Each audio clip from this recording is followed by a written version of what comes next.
Peace and blessings, good people. Welcome to another episode of Objects in Motion. I am your host, Matt Pressberry, and I have to keep this camera stand from being in motion because it's not being my friend right. But I am a man on a journey through life, as we all are, and just working on becoming the best version of myself that I possibly can be. And in the meantime, I want to talk to other people. Ooh, I'm really messing up with this mic stand. Let me stop. I'm gonna have to edit all of that. Damn, hold on a second. All right, that's much better. Let me keep it still. All right, I'm gonna try this one more time. You got a wobbly stick. Yeah, I'll just cut all of that out.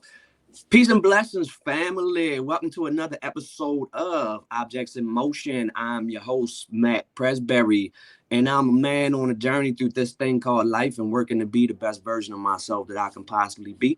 And I wanted to talk to other people and see how they're doing that themselves.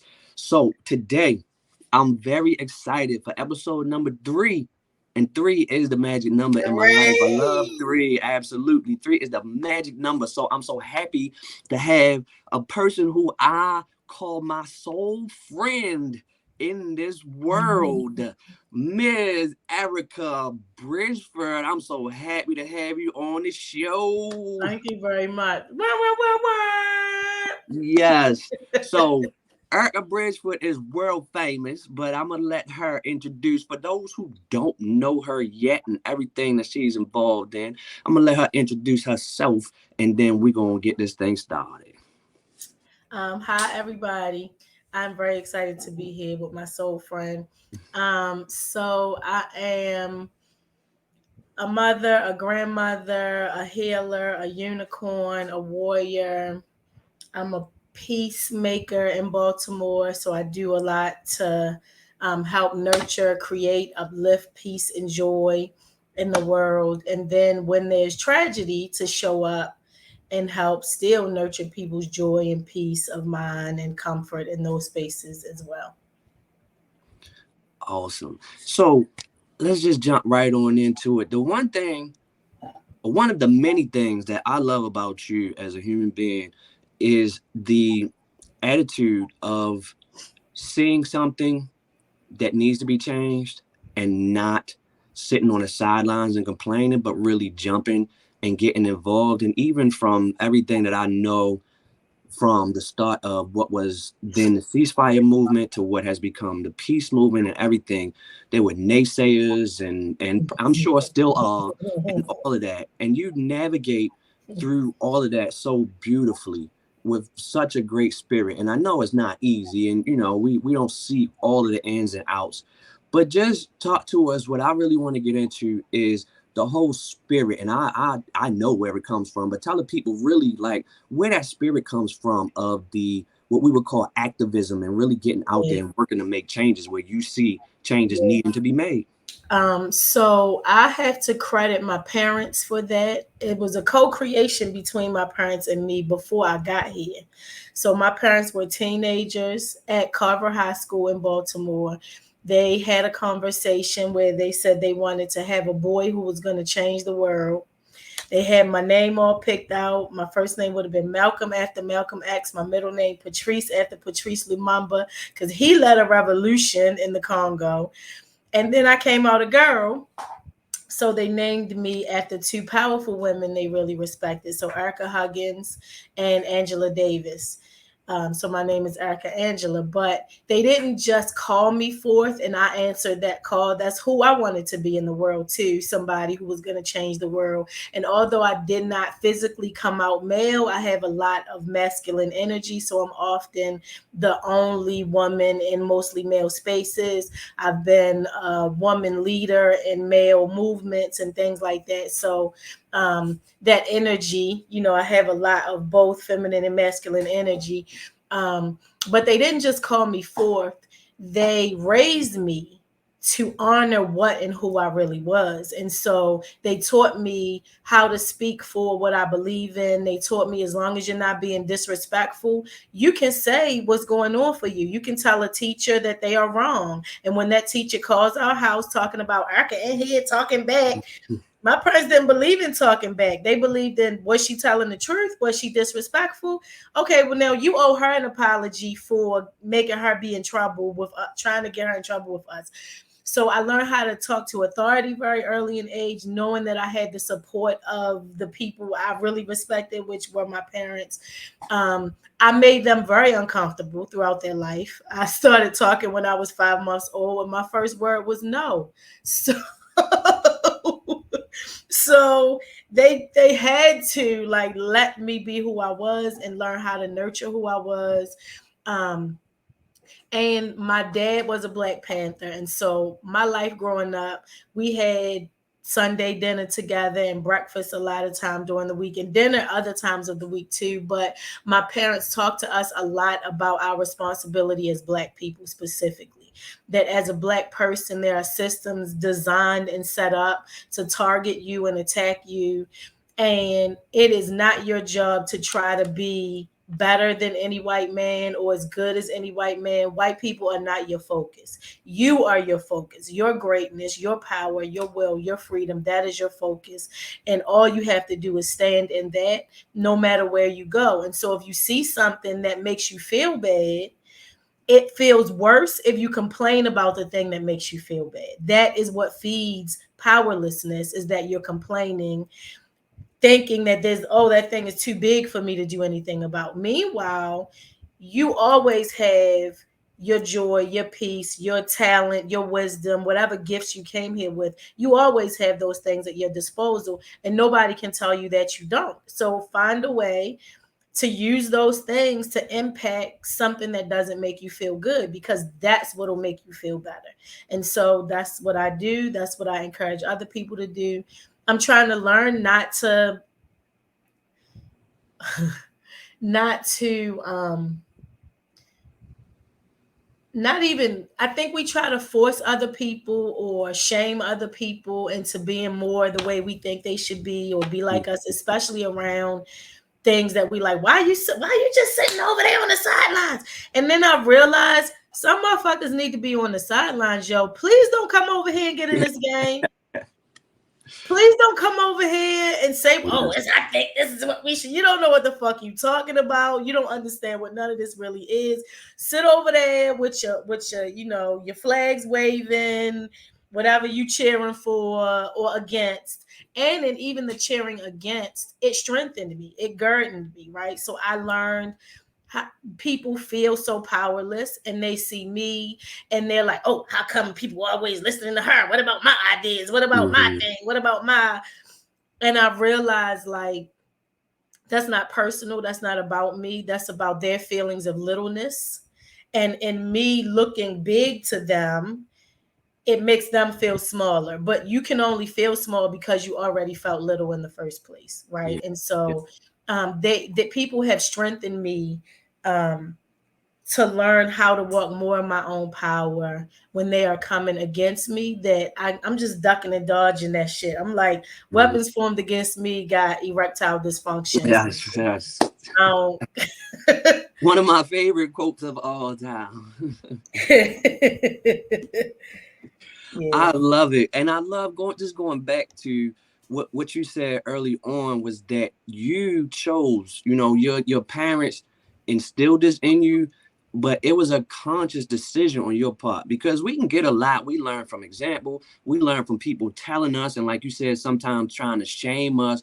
But for you, you said it was a conscious decision. And yeah. obviously that shows in the work that you do. Tell us a little bit more about that in terms of the choices that you're making to Oh, not yeah. only do this work, but to also affect so many other people who may be sitting on the sidelines and who may really want to get into the work but don't necessarily know Know where how. to start. Yeah. Yeah. So I think so. My choice. So I tried to kill myself in 2004. Mm.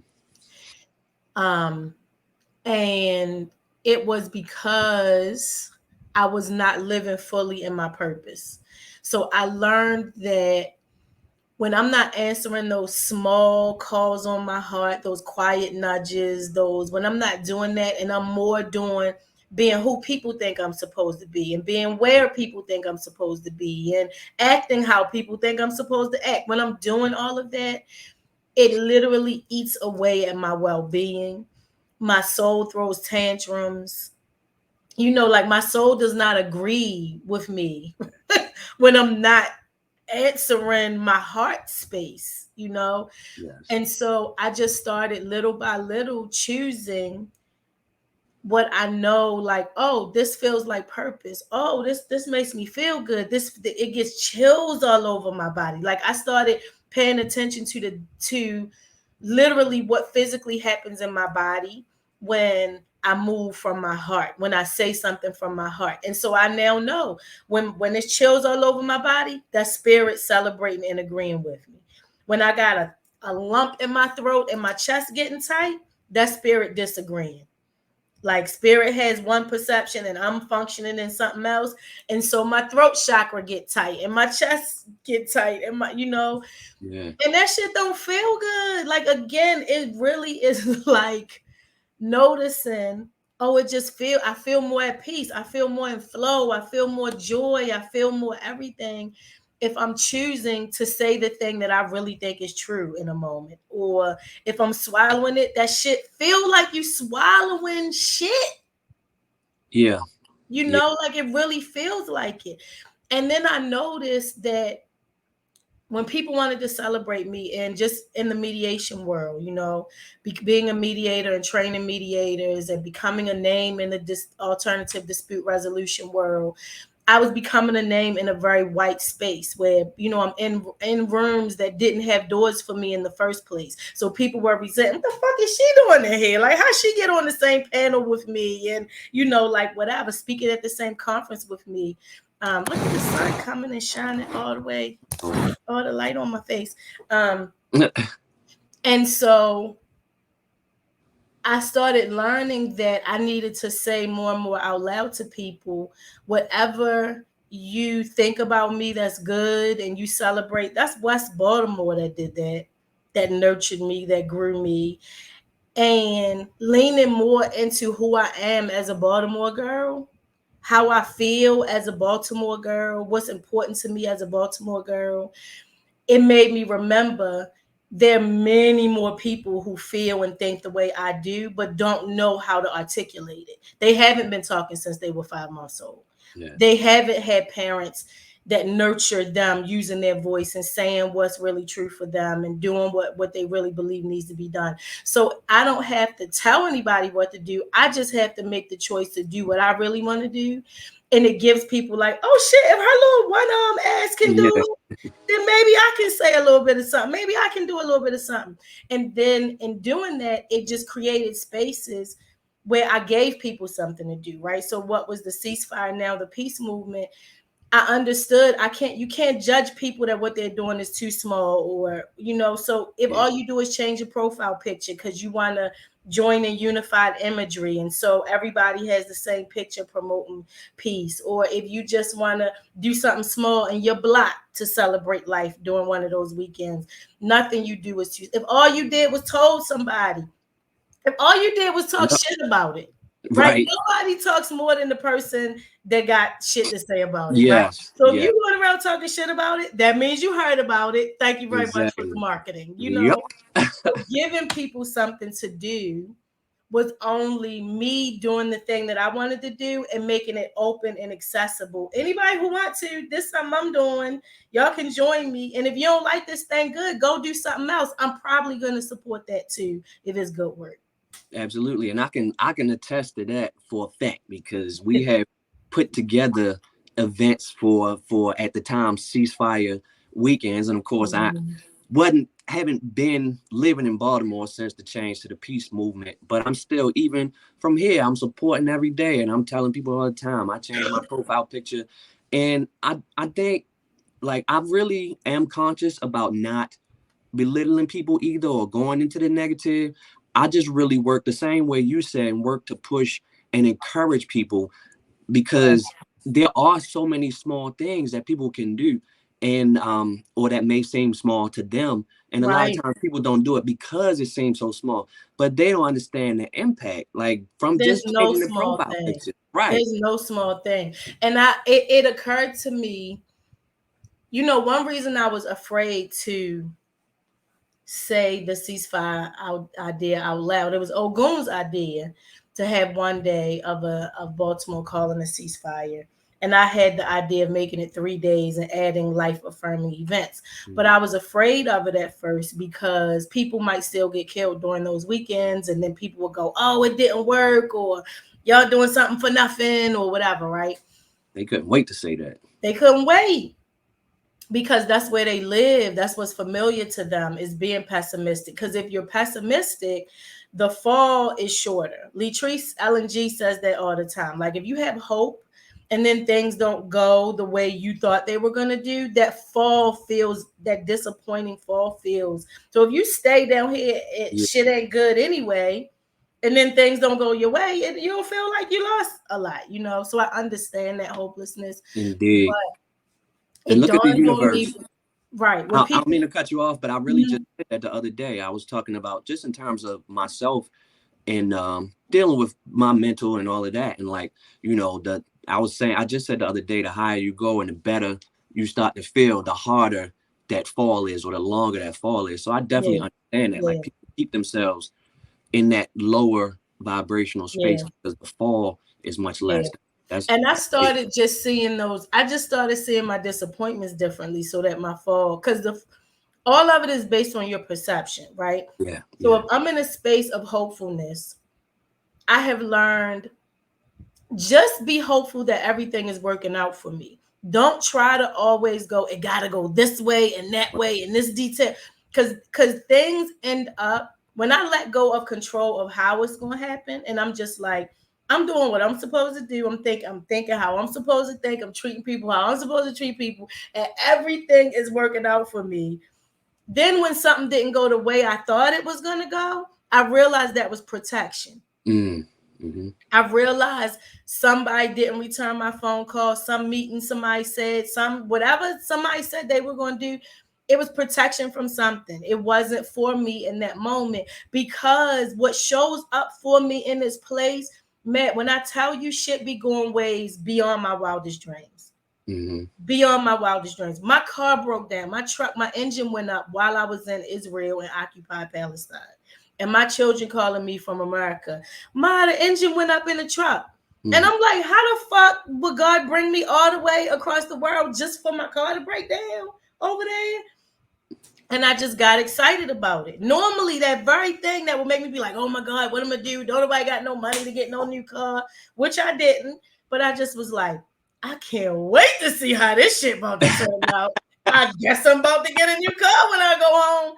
And I ended up with this amazing Acura truck Oh, that Lord. just be shutting shit down everywhere I go. Like, I love That it. you have not shown me. I I didn't got know it. I'm gonna about send that. you the pictures, yo. All It's right, cool. ridiculous. It got red guts on the inside. It looked Oh, like Wonder wow. Woman. Like, Wow. there's no way I would have bought that car on my own had I been thinking about it. You know Yeah. what I mean? Yeah. But so it still is about your perception. But this thing about something being too small, it occurred to me. So I kept saying, like, well, if we don't try, it's gonna get worse.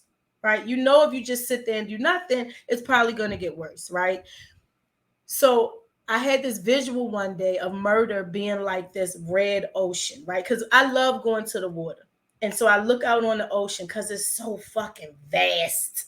And Yeah. it makes anything I'm going through just like, girl, get your shit together, you Oh, know? it's definitely therapeutic. Yeah, I love. Yes, right. So the ocean, it just looks endless, right? And that's Yeah. how murder feels to Yeah. us a lot of times. That it's just this big thing. Ain't shit I can do. This is the ocean. What I'm gonna do? Drown is all I Mhm. think I can do in the ocean, right? And so if I come, but if I'm looking at a red ocean and I'm like, this don't look good. It's not supposed to be red. It's supposed to be blue. And I go, okay, well, let me go get a blue dropper. Because people be like, oh, that's just a spit in the bucket. You're not doing nothing. It's too little. Mhm. Okay. But I'm going to go get my little blue bucket, my little blue dropper, my little blue, and I'm just going to be putting little pieces of little drips of blue in that water. And people going to look at me like I'm crazy at first. Why the fuck is she standing at the shore of the ocean? What does she think her little blue drops going to do in that big red ocean? But Mhm. the first enslaved person during chattel slavery who ran, and slaves were sitting back going, that nigga gonna get killed. They were right. They did get killed. Mhm. They weren't wrong. However, them taking the initiative to do it sparked something in other people who also wanted to do it, right? Yep. And so even the fear of it might not go the way I want, but if I do it, people behind me are watching, and somebody else is gonna go, she kind of look crazy putting some blue in this big ocean, but I'm gonna come add my blue too. I mean, might as well. I ain't got shit else to do except keep burying my loved ones and putting their face on my shirt. So let me try putting some blue in the shit. If I want it to be blue, all I know how to do is come put some blue in there, right? So the more people show up putting some blue in there, just like the more people that kept running, then next thing we know, here come fucking Harriet Tubman. Friend, she wasn't the first person to run.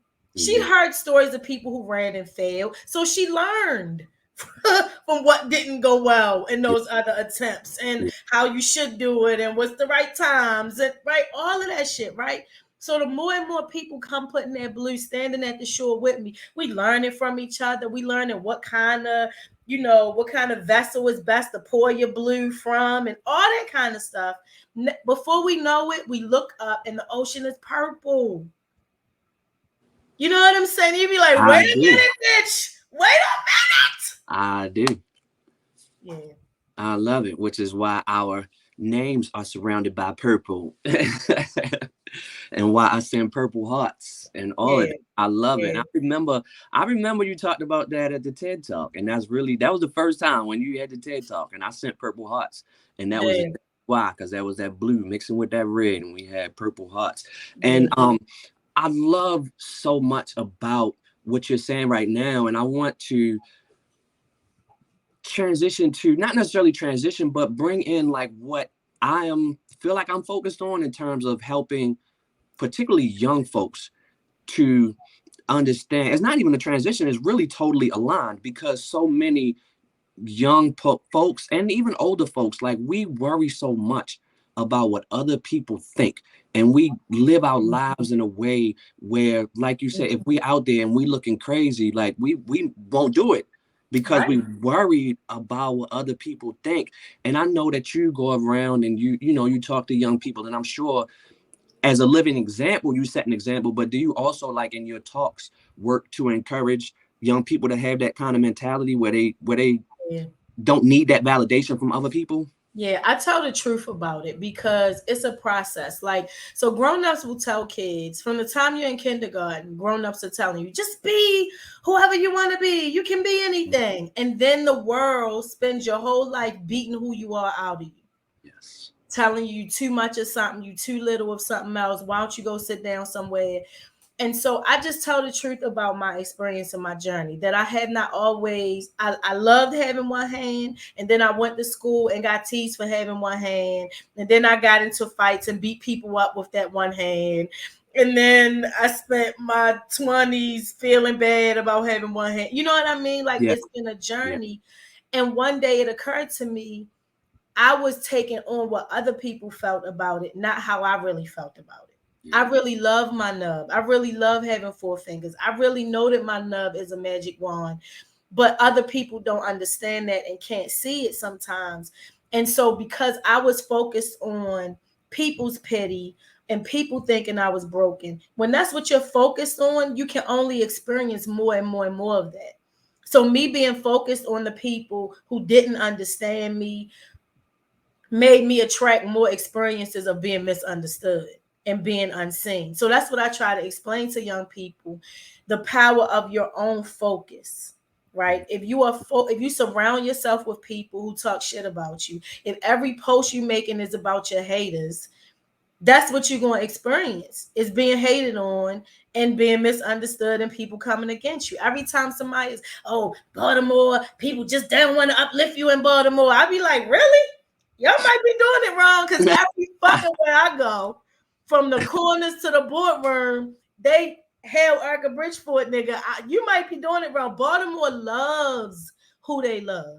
Yeah. So if you coming up against people just trying to come at you all the time, it's probably you have a mindset where you think fuck people, they always gonna come against me, right? So I try to explain to young people, yes, it is hard. Cry your tears that you have to cry when you feel picked on, when people don't understand you. Like, don't try to swallow it and act like you don't feel those things. Mm-hmm. Feel your emotions, but you always only have you. And I tell them all the time, them same girls at Western, for example, that said I went to Western High School, I loved it. And it was an all girls school where they were, I was too loud.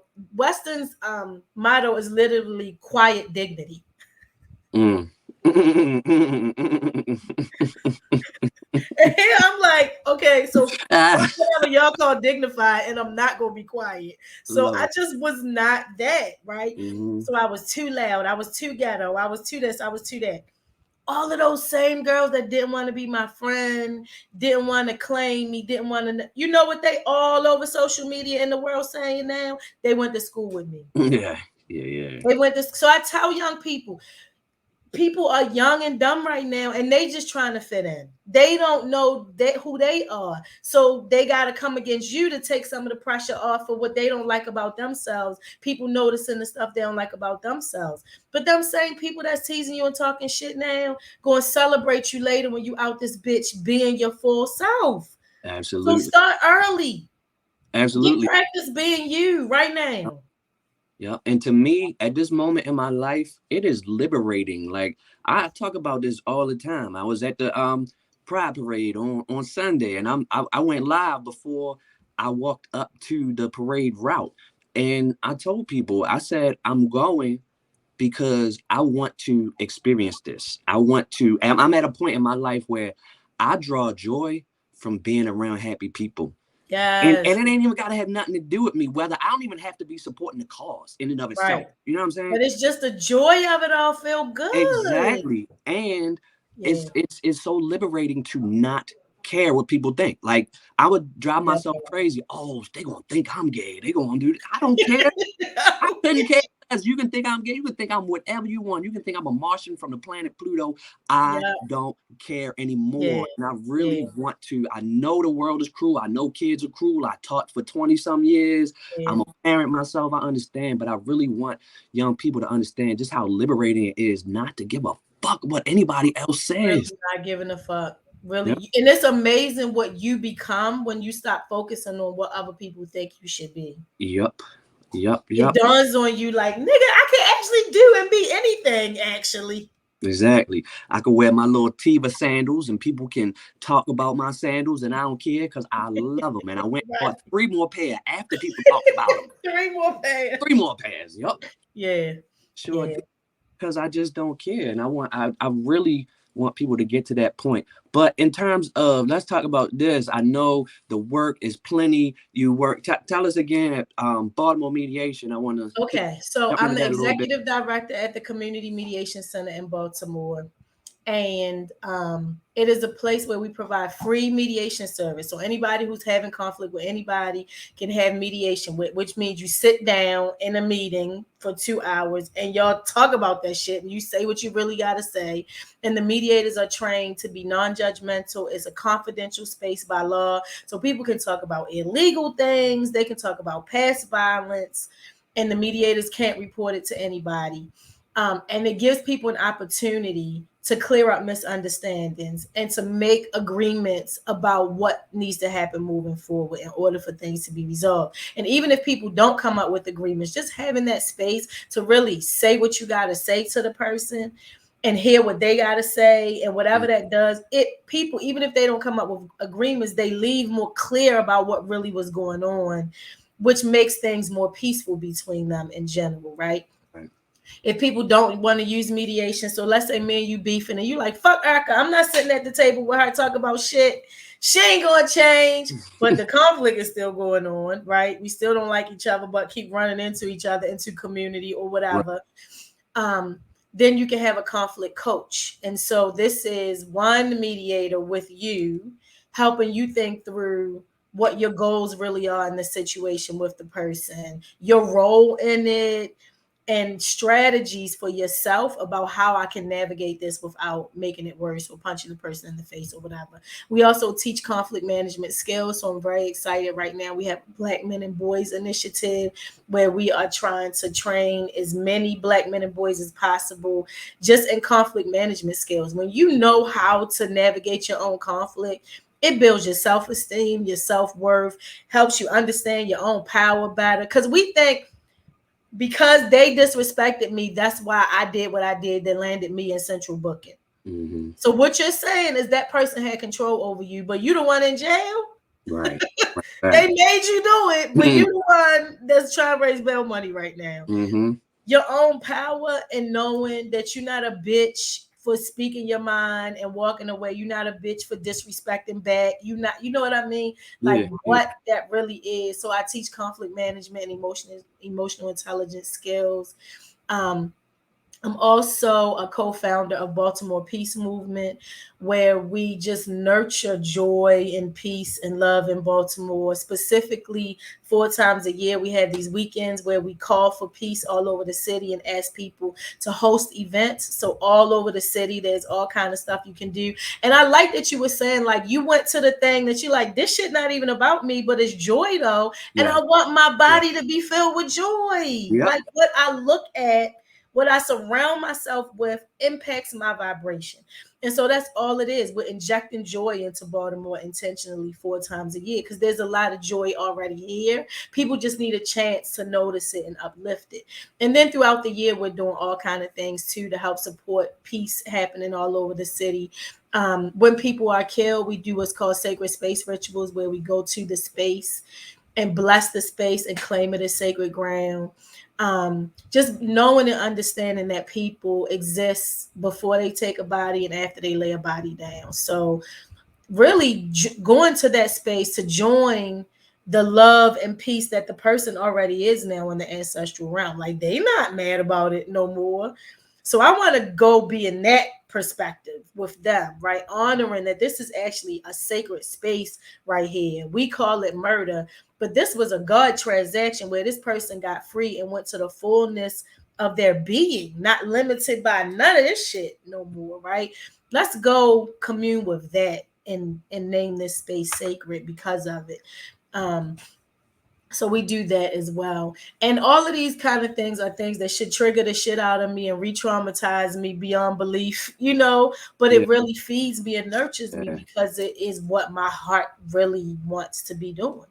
Yeah, I love that. I listened to somebody put me on to the Wisdom of Abraham or that man. Yeah.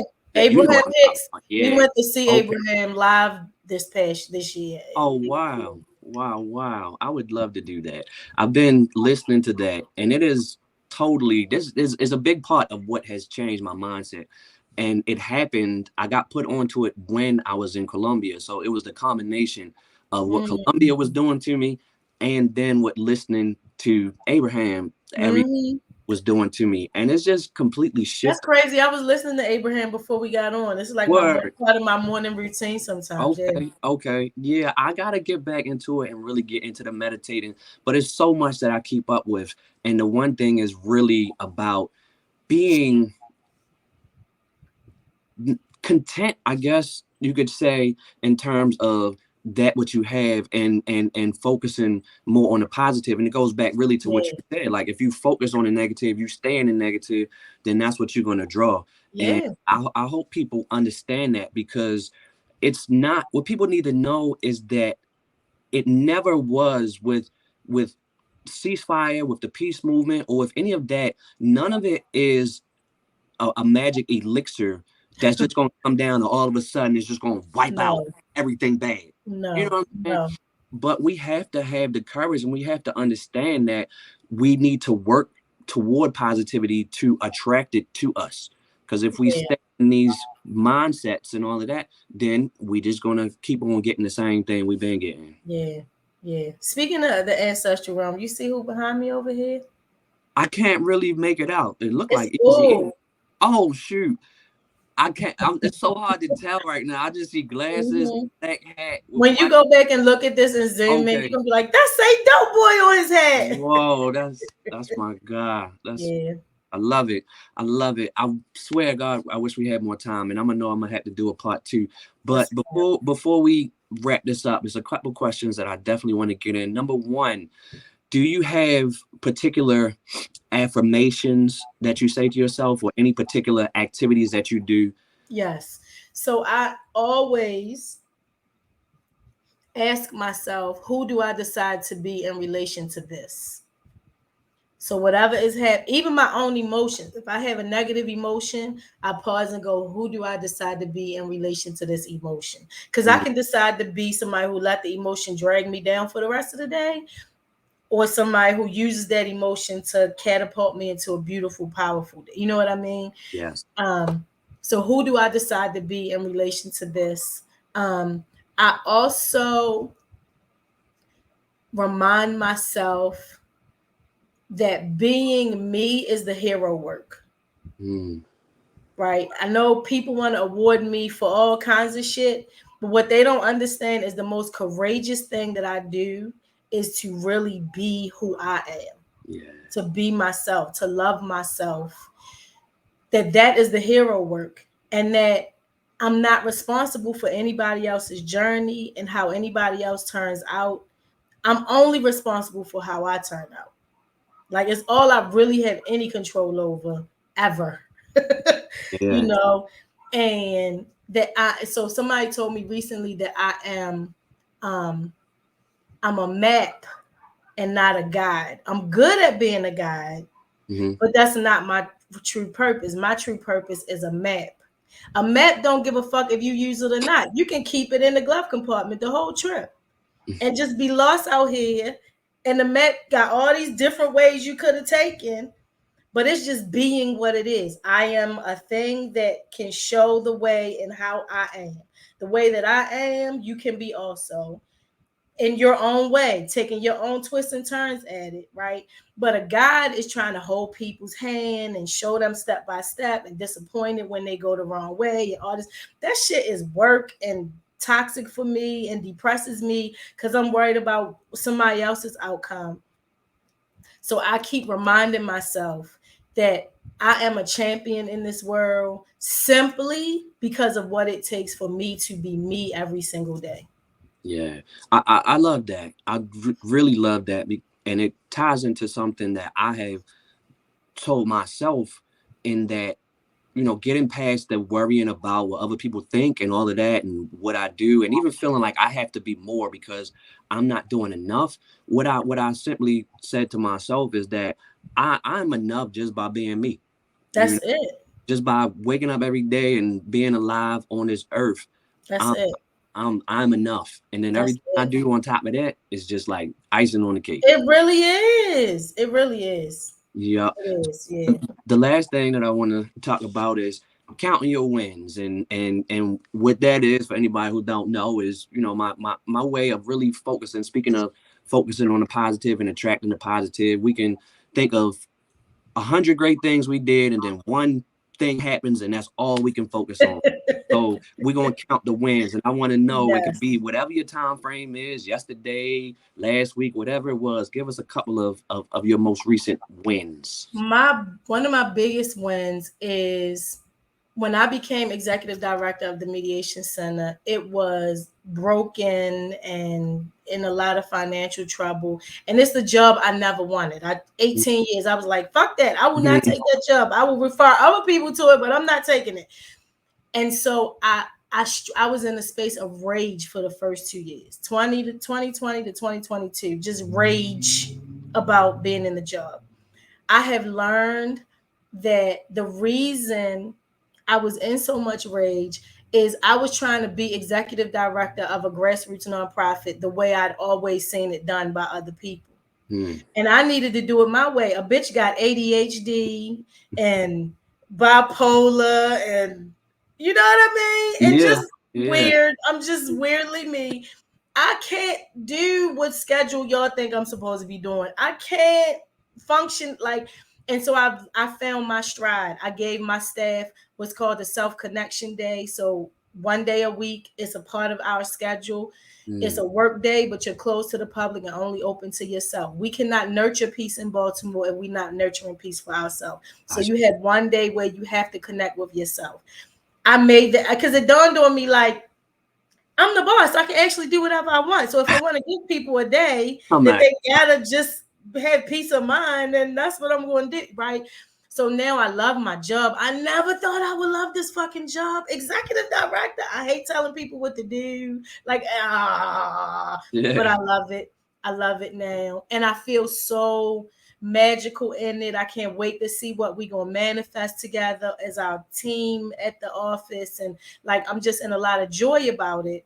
Although things don't on the outside, it doesn't look like a lot has changed, Mm-hmm. but I see evidence of what I want to happen all the time. Yeah. Also, one of the biggest things in my life I have wanted is like that person for me. And I now have that person, and I'm Okay. very excited about it. Okay. Um, that's a huge win. I can't even lie. Yeah. Normally, and I'm not going to talk about, who he is. I'll tell Yeah, I you know. later. I'll tell you later. But um, but it's magical and it makes perfect sense. I love that for you. It makes perfect sense. Um, and I have watched my last thing I want to say that's a big win is my children, yo. Mm-hmm. You know what I'm saying? They all in Yeah. their 20s now. My baby is turning 24 next month. And these are people I would spend time with if they weren't my children. Like these are people, they are just fucking amazing, humane, funny as fuck. They stay on my ass, they hold me accountable. They like they are some of the most beautiful people in the world. I'm so proud of them, how they turned out. Because given all the shit I was going through raising them and what I took them through, they Yeah. could have turned out a lot of different fucked up ways. I, I, I And hate so I know that some of it is what I poured into them, but also they answering calls on their own heart, on their own soul, who they called to be in the world, and so yeah. they're some of the most beautiful people in the world. And to look at my babies like, oh my God, they turned out amazing. Like Uh-huh. Uh-huh. that's an amazing win. That's an amazing win. Because a lot in this world was fighting for my children not to turn out good, you Yeah. know. Yes, I totally understand. Again, I wish we had more time. I swear, because I can relate to that 100%. You might have seen the post, but Braylon just bought his first car, so I'm like super duper proud. And He like bought it. with all the kids, yep, that's That's the part. on Yeah, him. That's on him. yeah, But yeah. we gotta cut it. But I love you. I love I you with love you all my back. heart and soul, and I love your what's the word? Genuineness. That yeah, we'll go with that. Yeah, and authenticity. Because I'm gonna tell everybody. It's because you know me. It's a combination of because you know me and because you're gonna be who you is anyway. That Right. you did not come on here and say, "Well, is it family friendly? Can I cuss it?" No, Oh, you was just I was forgot. I did you forget was that. just you. No, but it's cool because you was being you. You was being you, and you Right. probably also knew that I wasn't gonna say no. Right. I'm gonna go with it because that's you being your authentic self. And who am I to tell Yeah. you that you can't be that? So Yeah. we good. We all Yeah. good. Just wish I didn't have to cut it right now. But I want to thank you so very much for this time. I know you got a busy schedule between your work and your own self-care and healing and everything that you do. So I Yeah. do take it for granted that you joined me today. I Thank truly you. appreciate it. And I Thank can't wait you. for I love everybody. you back. Oh, yes. And tell all my folks in Baltimore, I'm coming the 27th. I'll be up there that weekend. So look out for me. City October Pilot, 27th? October, City Pilot Yay! weekend. Yeah, I will Oh, the be city there. Valley thing. Okay. All Yes, I right. will Okay. definitely hit you up. Okay, good. All right. I'll talk to See you. you later. All right. Bye. Peace.